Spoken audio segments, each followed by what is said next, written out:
Ever had that one little known game which you just love and want to know why nobody else has heard of it? Well, welcome to the first episode of GameSpin, the show where we look at the politics of gaming.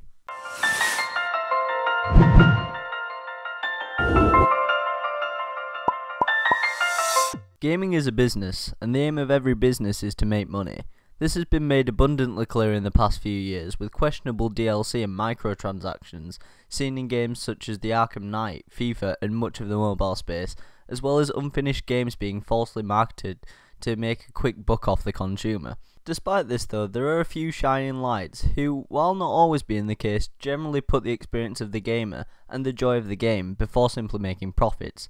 To name a few examples of this, there's CD Projekt Red, who recently released Witcher 3, as well as smaller indie developers such as WayForward, Yacht Club Games, and to some extent the wider indie community as a whole.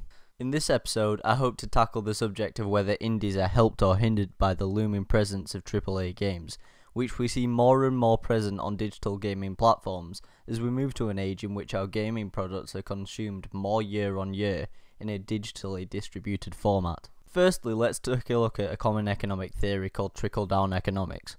Trickle-down economics is often used by more conservative governments in power, and simply put is a theory that by giving more wealth benefits such as more favourable taxation to the upper income earners in society, it will mean that more money will be put into the economy, meaning that the lower classes of the economy will see the positive effects on this. Personally, I'm a strong believer that trickle-down economics simply doesn't work, and I subscribe heavily to the opposing Keynesian economic theory that to get money from the economy, you need to invest money into the economy. We have seen several examples in recent history of the negative effects which can be caused by a trickle-down system.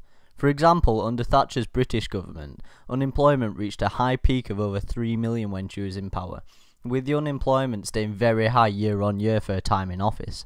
Equally, a 2012 report from the Tax Justice Network did mirror the view that wealth simply just doesn't trickle down using these kind of policies, but rather benefits the rich, which is why we see the richest 85 people in the world making up for the poorest half of the world's total wealth.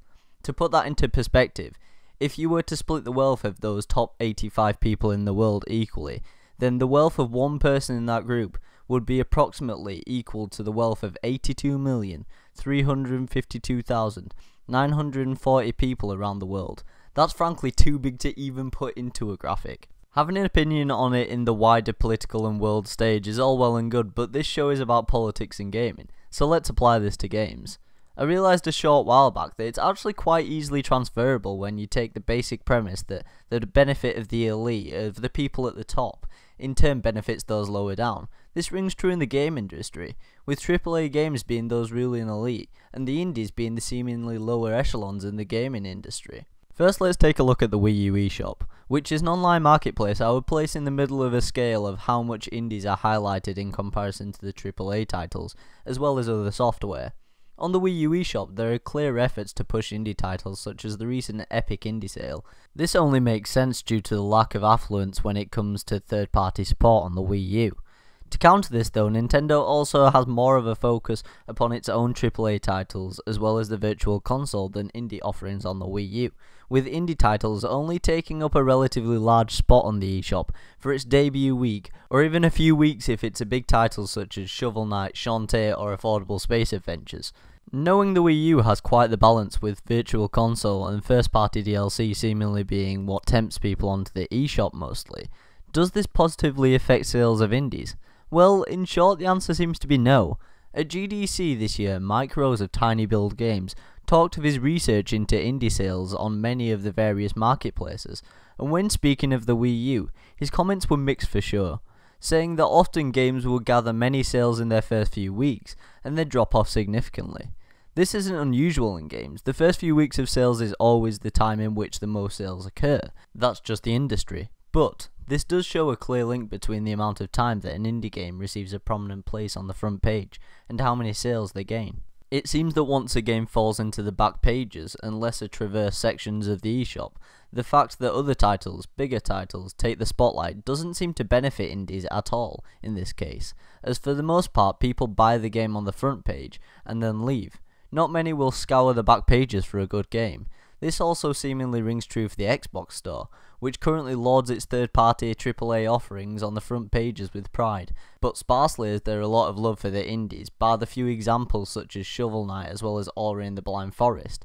This has caused for the few indie titles which have made an appearance on the Xbox Store to have somewhat less staggering sales, with of course a few exceptions, particularly the ones in the games with gold deals, and the ones which spearheaded the Idea Xbox initiative, thus gained the benefit of Microsoft's marketing. Moving on to the two places you'd say are right now most synonymous with indie titles, the PlayStation Store as well as Steam. Well, these two offer a different way to handle the marketing of indie games. Unlike Nintendo, Valve and Sony regularly offer cut price sales, which allow for indies to gain much more exposure and sell their games, albeit at a lower price point, where they may not have otherwise. Nintendo and Microsoft seem far more cautious to do this, especially with indies taking the front spot.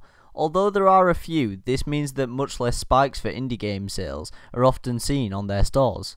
Equally, a great way that knowledge of indie games and their studios can be vastly improved by Sony is through PlayStation Plus, which helps in this way.